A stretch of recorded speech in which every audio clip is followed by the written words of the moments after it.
మరి అట్లాంటి తాటి ముంజలు వేసవికాలంలో ముఖ్యంగా ఏప్రిల్ నెల మే నెల వచ్చినాయంటే తాటి ముంజలు బాగా విరివిగా దొరుకుతుంటాయి. చాలామంది తాటి ముంజలు కడుపు నొప్పి వస్తుందని తేడా చేస్తుందని భయపడుతూ ఉంటారు. గట్టిగా ముదిరిపోయిన ముంజలు ఉంటాయి.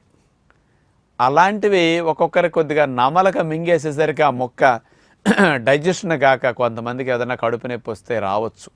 అలాంటి గట్టిగా ముదిరిపోయిన తాటి ముంజలు మానేసి తాటి ముంజు లోపల నీళ్లు ఉంటాయే, ఆ నీళ్లుండే ముంజలు లేత ముంజలు మనం తింటుంటే కూడా మెత్తగా లూజుగా ఉంటాయి చూసారా, అలాంటివి వాటిని అట్లా తాటి ముంజలు చెక్కి కోసిచ్చినప్పుడు వేలుతో తోడుకు తినేసే పద్ధతి అది మీకు కరెక్ట్గా తెలిసిపోతాయి.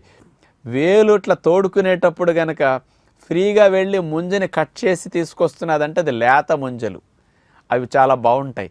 ఇట్లా వేలు పెట్టి తోడేటప్పుడు